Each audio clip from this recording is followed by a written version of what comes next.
Good afternoon friends. नमस्कार विद्यार्थी मित्रांनो.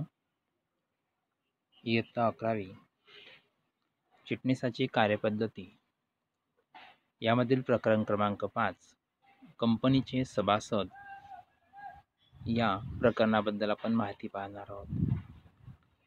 कंपनीचे सभासद या प्रकरणामध्ये सभासद, त्याचा अर्थ, सभासद विरुद्ध भागधारक, सभासदत्वाची पात्रता, सभासदत्वाचे संपादन, सभासदत्वाची संपुष्टता आणि सभासदांचे अधिकार, त्याचप्रमाणे त्यांची कर्तव्य आणि जबाबदारी याबद्दल माहिती आपण या व्हिडिओ लेक्चरमध्ये पाहणार आहोत. सर्वप्रथम प्रस्तावना बघा. शिक्षण, मनोरंजन, विविध सामाजिक उद्दिष्टे तसेच व्यवसाय अशा विविध कारणांसाठी सार्वजनिक संस्थेची स्थापना केली जाते. म्हणजे शिक्षण असेल, मनोरंजन असेल किंवा विविध सामाजिक उद्दिष्ट आहेत, तसेच व्यवसाय आणि विविध प्रकारच्या सार्वजनिक संस्थेची स्थापना केली जाते. पारिभाषित उद्देश व परस्पर संबंध असणारी ही एक संरचित घटक आहे.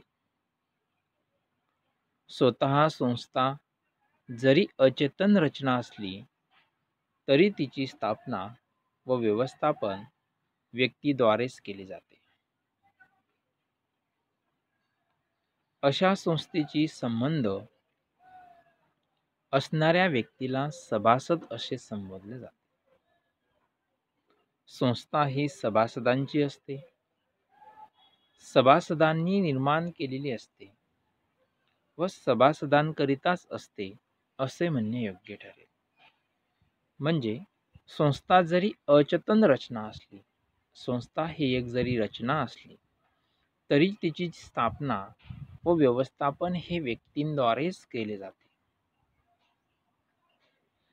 ज्या संस्थेची स्थापना आणि व्यवस्थापन हे व्यक्तींद्वारे केले जाते अशा संस्थेचा संबंध असणाऱ्या व्यक्तीला आपण सभासद असे म्हणत असतो.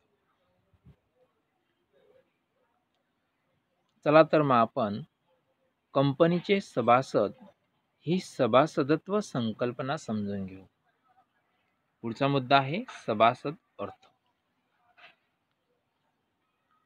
ज्या व्यक्तीचे नाव कंपनीच्या सभासद नोंदवहीत नोंदविण्यात आले आहे आणि इतर कोणतीही व्यक्ती ज्या व्यक्तीने कंपनीचे समभाग भांडवल धारण केले आहे आणि जिचे नाव भागपेठीच्या डिपॉझिटरी नोंदवहीत लाभप्रद मालक म्हणून नोंदवलेले आहे अशी व्यक्ती म्हणजे सभासद. बघा, आपल्याला काय सांगितलेलं आहे की ज्या व्यक्तीचे नाव सभासद नोंदवहीत नोंदवलेले आहे आणि इतर कोणतीही व्यक्ती की ज्या व्यक्तीने कंपनीचे समभाग धारण केलेले आहे, म्हणजे समभाग भांडवल धारण केले आहे, जिचे नाव कंपनीच्या भागपेठीच्या नोंदवहीत म्हणून नोंदवलेले आहे अशी व्यक्ती म्हणजे सभासद.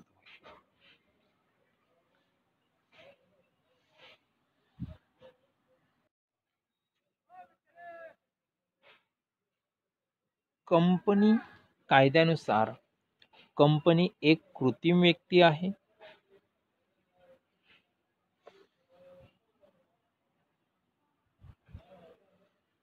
असे असले तरी कंपनीचा सर्व कारभार कंपनीचे सभासद चालवत असतात. ज्या व्यक्तीचे किंवा ज्या व्यक्तीने कंपनीचे समभाग खरेदी केलेले आहेत त्यांचे नाव कंपनीच्या सभासद नोंदवहीमध्ये नोंदवलेले आहे त्याला कंपनीचा सभासद म्हणतात. सर्वसाधारणपणे सभासद हा कंपनीचा भागधारक असल्यामुळे भाग हक्काच्या सर्व लाभांचा तो मालक असतो. सर्व सभासद एकत्रितपणे कंपनीचे उच्च व्यवस्थापन मंडळ नियुक्त करत असतात. तसेच हिशोब तपासणीस प्रतिनिधी बँक, कायदे सल्लागार यांचीही नियुक्ती करत असतात. पुढे बघा, कंपनीचा सभासद होण्यासाठी लागणाऱ्या 2 प्राथमिक आवश्यकता. पहिली आहे कंपनीचे भाग विकत घेण्यासाठीचा लिखित करार. म्हणजे कंपनीचे सभासद जर बनायचं असेल तर 2 प्राथमिक आवश्यकता असणे गरजेचे आहे. त्यामध्ये पहिला आहे कंपनीचे भाग विकत घेण्यासाठीचा लिखित करार. नंबर 2, सभासद नोंदवहीमध्ये त्यांच्या मान्यतेनुसार त्यांच्या नावांची नोंदणी करणे. आता यामध्ये बघा, सभासद नोंदवही शब्द आला. या नोंदवहीमध्ये सर्व सभासदांचे तपशील निर्धारित स्वरूपात लिहून ठेवले जातात. दुसरा आहे भागपेढी. अशी संस्था जिथे आर्थिक प्रतिभूती इलेक्ट्रॉनिक अमूर्त स्वरूपात ठेवल्या जातात. तिसरा आहे लाभप्रद मालक. ज्या गुंतवणूकदारांच्या प्रतिभूती इलेक्ट्रॉनिक स्वरूपात आहेत अशी व्यक्ती, त्याला आपण लाभप्रद मालक असे म्हणतो. पुढचा आहे सभासद विरुद्ध भागधारक. विद्यार्थी मित्रांनो, बघा, सर्वसाधारणपणे एखादी व्यक्ती कंपनीचे भाग खरेदी करून सभासद बनते. म्हणजे एखाद्या व्यक्तीला जर सभासद बनायचं असेल तर ती व्यक्ती कंपनीचे भाग खरेदी करून सभासद बनत असते. कंपनी सभासद बनण्याचा हा एक परिचित व सोपा मार्ग आहे. सर्व व्यावहारिक उद्देशांकरिता या व्यक्तीला सभासद किंवा भागधारक असे आलटून पालटून संबोधण्यात येते. पण जर आपण बघितलं, काही वेळेला सभासद हा भागधारक किंवा उलटपक्षी भागधारक हा सभासद असेलच असे नाही.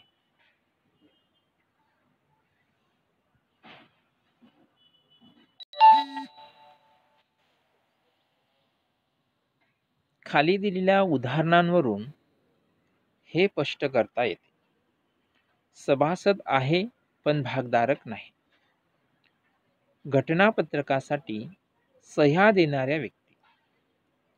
आता घटनापत्रकावर सह्या देणाऱ्या व्यक्ती कंपनीच्या सभासद असतात. पण जोवर त्या भागवाटप केले जात नाही तोपर्यंत ते भागधारक नसतात. दुसरा आहे हमी रक्कम मर्यादित कंपनी. या कंपनीकडे कोणतेही भाग भांडवल नसते, म्हणून या कंपनीचे सभासद हे भागधारक नसतात. पुढचा आहे मूळ संमतीने सभासदत्व.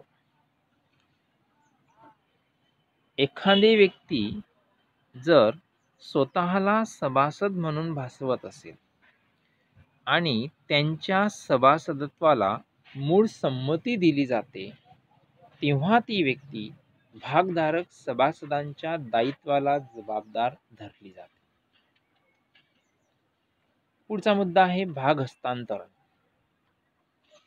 भाग हस्तांतरकाने किंवा विक्रेता भागांची विक्री केल्यानंतरही त्यांचे नाव जोपर्यंत भाग सभासद नोंदवहीतून काढले जात नाही आणि हस्तांतरितीचे किंवा खरेदीदार नाव त्या जागी नोंदवले जात नाही तोपर्यंत कंपनी सभासदत्व सुरूच राहते. पुढचा मुद्दा आहे सभासदत्वाचा मृत्यू झाल्यास. मृत सभासदांचे भाग त्यांच्या कायदेशीर वंशज किंवा वारसाकडे संक्रमित केले जातात. अशा वेळी मृत सभासद हा कंपनीचा भागधारक नसतो, पण भाग संक्रमित होईपर्यंत तो कंपनीचा सभासद असतो. पुढचा मुद्दा आहे सभासद दिवाळखोर झाल्यास. जेव्हा भागधारक दिवाळखोर होतो तेव्हा न्यायालयाने नियुक्ती केलेल्या अधिकृत व्यक्तींच्या नावाने भाग संक्रमित होतात. अशा वेळी दिवाळखोर व्यक्ती भागधारक नसूनही तिचे सभासदत्व सुरूच ठेवतो. दुसरा आहे भागधारक हे आहे पण सभासद नाही.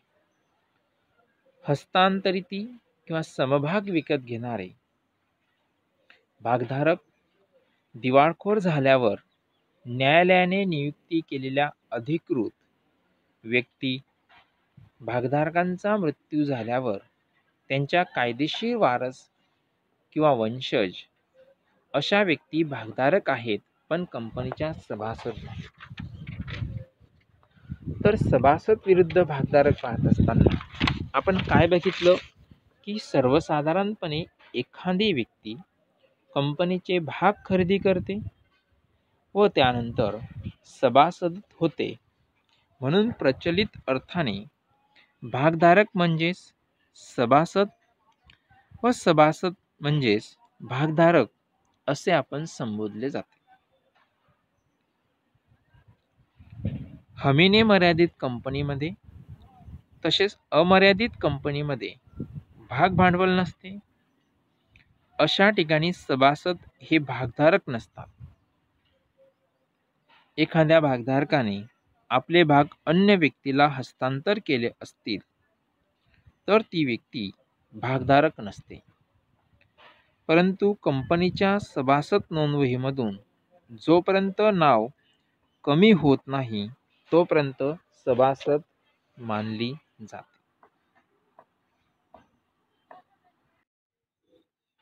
पुढचा मुद्दा आहे सभासदत्वासाठी पात्रता. आता आपण कंपनीचे सभासद कोणास होता येते व कोणाला होता येत नाही ते पाहू. सभासदत्वाचे निकष. भागांची खरेदी करणे म्हणजेच एखादा करारनामा करण्यासारखेच आहे. म्हणजेच करारबद्ध होण्यासाठी सक्षम असणाऱ्या ज्या व्यक्ती किंवा संस्था असतात त्या कंपनीच्या सभासद बनू शकतात. म्हणूनच या गोष्टीला करारनामा कायद्यातल्या तरतुदींचा संदर्भ आहे. कंपनी कायद्याच्या तरतुदी घटनापत्रक आणि नियमावलीच्या अधीन राहून कोणतीही व्यक्ती कंपनीचे सभासद बनू शकते.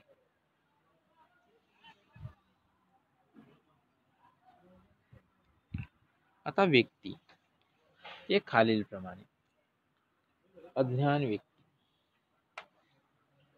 अज्ञान व्यक्ती ज्या व्यक्तींचे वय 18 वर्षापेक्षा कमी आहे, कंपनीची सभासद बनू शकत नाही. अल्पवयीन व्यक्तींचे पालन करते त्यांच्या वतीने भाग विकत घेतात. म्हणजे ज्या व्यक्तींचे वयवर्ष 18 पेक्षा कमी आहे अशी व्यक्ती सभासद होऊ शकत नाही. परंतु अज्ञान व्यक्तींचे मालक त्यांच्या वतीने भाग खरेदी करू शकतात. दुसरा निकष आहे दिवाळखोर.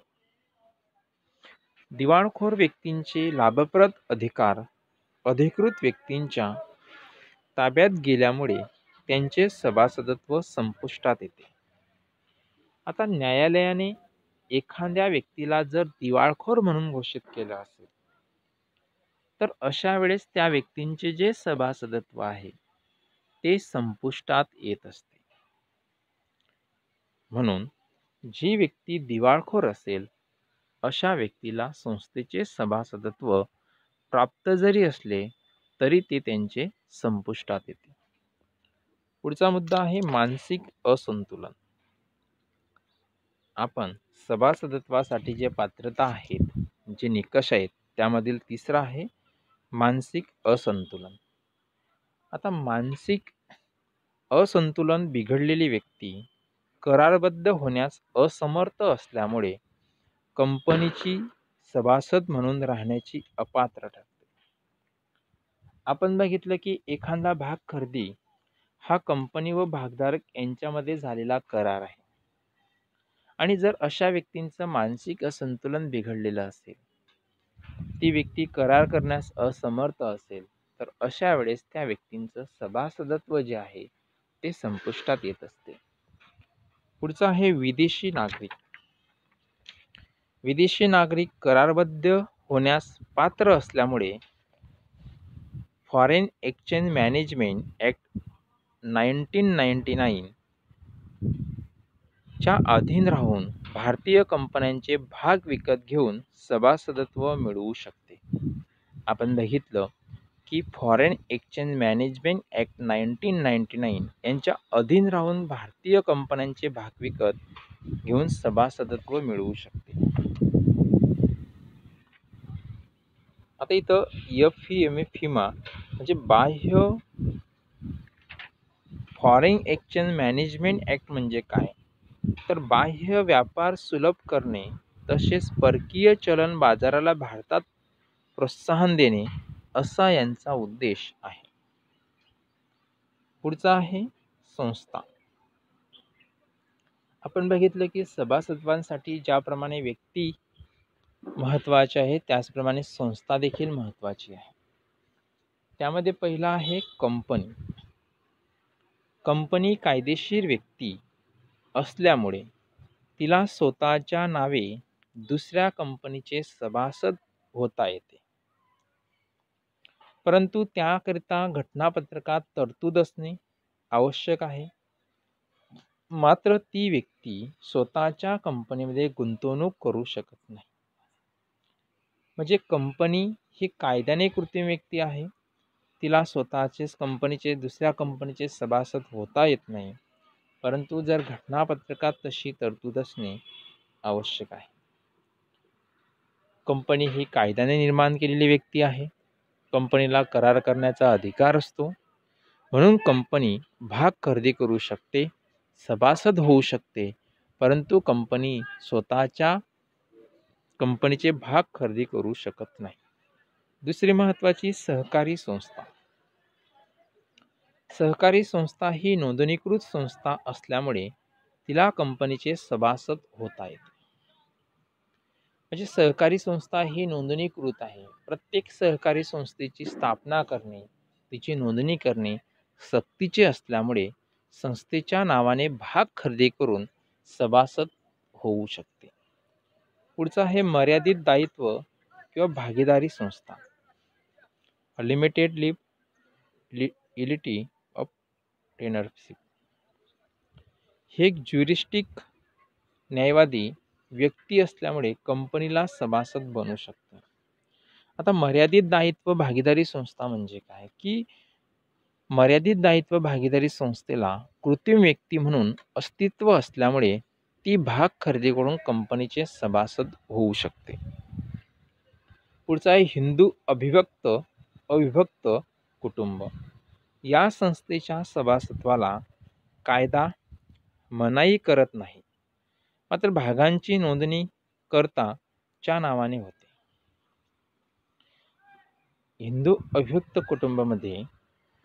हिंदू अविभक्त कुटुंबाचा कर्ता हा स्वतःच्या नावाने भाग खरेदी करू शकतो.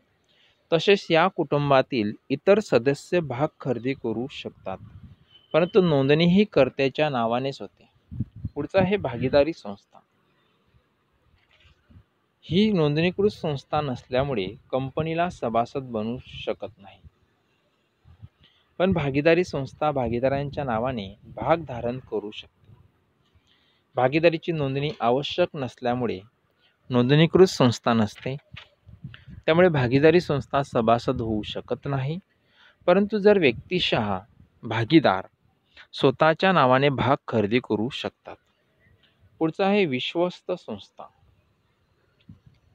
नोंदणीकृत विश्वस्त संस्था स्वतःच्या नावावर कंपनीचे सभासदत्व प्राप्त करू शकते. ज्या विश्वस्त संस्थेची नोंदणी झाली आहे अशी संस्था कंपनीचे भाग खरेदी करू शकते व सभासदत्व प्राप्त करू शकते. आपण सभासदत्वांसाठी पात्रता बघत असताना कंपनी कायदा 1956 नुसार घटनापत्रक व नियमावली अंतर्गत कोणतीही व्यक्ती सभासद होऊ शकते. कोणती व्यक्ती सभासद होऊ शकते ते आपण पाहत असताना व्यक्ती, त्यामध्ये अज्ञान व्यक्ती, दिवाळखोर, मानसिक असंतुलन, विदेशी नागरिक, संस्थामध्ये कंपनी, सहकारी संस्था, मर्यादित दायित्व भागीदारी संस्था, हिंदू अविभक्त कुटुंब, भागीदारी संस्था आणि विश्वस्त संस्था यांची माहिती बघितली. आता खाली कंपनी सभासत्वांसाठी पात्रता दिलेली आहे बघा. पहिला तक्ता आहे अनुक्रमांक, दुसरा व्यक्ती, पुढे पात्र, संस्था आणि पात्र दिलेली आहे. म्हणजे व्यक्तीमध्ये अल्पवयीन असेल तर ती सभासत्वासाठी अपात्र असेल. मानसिक संतुलन नसलेली व्यक्ती, विदेशी नागरिक, हिंदू अविभक्त कुटुंबाचा करता होय. म्हणजे विदेशी नागरिक असेल तर होय, कंपनी असेल तर होय, सहकारी संस्था असेल तर होय, मर्यादित भागीदारी संस्था असेल तर होय, हिंदू अविभक्त कुटुंब असेल तर नाही, भागीदारी संस्था असेल तर नाही आणि विश्वस्त संस्था असेल तर नाही. या तक्त्यावरून आपल्याला कंपनी सभासत्वाची पात्रता लक्षात येईल. पुढचा मुद्दा आहे सभासदत्वांचे संपादन. एखाद्या कंपनीने सभासदत्व कसे मिळवता येईल याचा आता आपण अभ्यास करू. पहिला आहे घटनापत्रकाची सदस्यता घेऊन. म्हणजे एखाद्या कंपनीचे सभासदत्व मिळवण्यासाठी आपल्याला घटनापत्रकाची सदस्यता घेऊन संपादन करता येईल. त्यामध्ये बघा, कंपनीच्या घटनापत्रकावर सह्या करणाऱ्या किमान व्यक्ती या कंपनीच्या सभासद बनतात. उदाहरणार्थ बघितलं तर सार्वजनिक कंपनीसाठी 7 सदस्य, खाजगी कंपनीसाठी 2 सभासद, तर एक व्यक्ती कंपनीसाठी 1 सभासद, अशा किमान व्यक्ती घटनापत्रकावर सह्या करण्यासाठी आवश्यक असतात. खरे तर हे सर्वजण कंपनीचे प्राथमिक सभासद होऊ शकतात. पुढचा आहे भाग खरेदीसाठी अर्ज करून व भाग वाटपाने. ज्या व्यक्तीला कंपनीचे भाग खरेदी करावयाचे असतात त्या व्यक्तीला कंपनीकडे अर्ज करावा लागतो. त्यांचा भाग खरेदीसाठीचा अर्ज जर कंपनीने स्वीकारला तर त्याला भागांचे वाटप केले जाते. अशा प्रकारे तो भागधारक बनतो आणि सभासदत्व मिळवत असतो. पुढचा आहे अभौतिक स्वरूपात भाग धारण करणे. अशा व्यक्तीच्या नावावर असलेले भागपेटी मध्ये लाभप्रद मालक म्हणून नोंदवलेले असतात.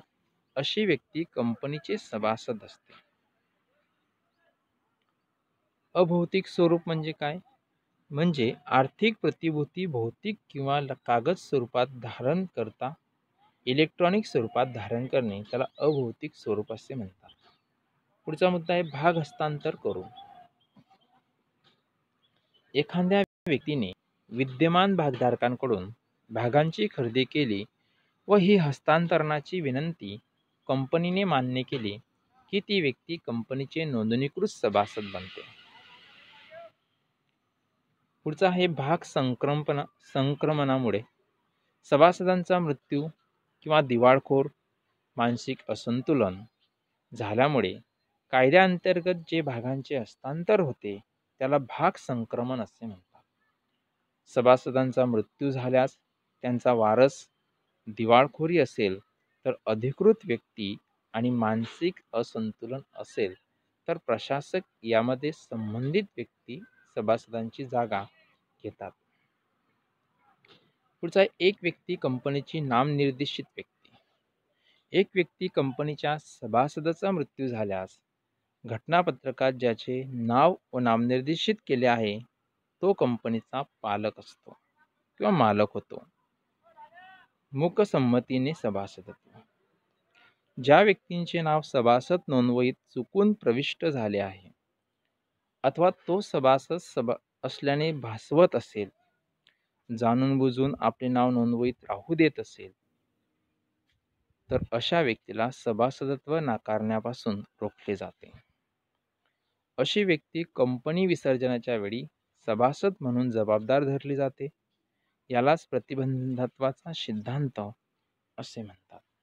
तर आपण संपादनात सभासदांचे संपादन पाहत असताना त्यामध्ये कोणतीही व्यक्ती जी करार करण्यास सक्षम आहे, कंपनीच्या नियमांचे पालन करू शकते, ती कंपनी सभासद होण्यास पात्र समजली जाते.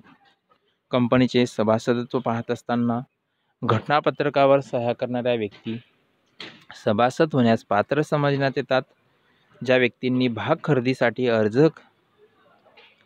केला आहे व ज्यांना भागवाटप करण्यात आले आहे, अभौतिक स्वरूपात धारण केलेले भागपेटीमध्ये लाभप्रद मालक म्हणून नोंदवलेले असतात. वर्तमान भागधारकांकडून भाग हस्तांतरणाद्वारे खरेदी केलेले भाग, सभासदांचा मृत्यू असेल, दिवाळखोरी असेल किंवा मानसिक असंतुलनामुळे वारसाकडे भाग संक्रमित होतात, त्याद्वारे व्यक्ती सभासद होते. एक व्यक्ती किंवा कंपनी प्रकारानुसार मालकाने वारस नोंदवलेली व्यक्ती सभासदांच्या मृत्यूनंतर घटनापत्रकानुसार वारस सभासद होतो व कंपनीचा मालक बनतो. जी व्यक्ती आभासाने सभासद झालेली असते व त्यांचे नाव सभासद नोंदवहीमध्ये चुकीने नोंदवलेले आहे, अशी व्यक्ती विसर्जनाच्या वेळी सभासद जबाबदारी टाळू शकते. तर विद्यार्थी मित्रांनो, आज आपण इथंच थांबू. आपण या लेक्चरमध्ये सभासदाचा अर्थ, सभासद विरुद्ध भागधारक, सभासत्वासाठी पात्रता आणि सभासदांचे संपादन इत्यादी घटकांचा स्टडी केलेला आहे. यापुढील लेक्चरमध्ये सभासत्वाची संपुष्टता, त्यानंतर सभासदांचे अधिकार, कर्तव्य आणि जबाबदारी यांची माहिती पाहणार आहोत. धन्यवाद.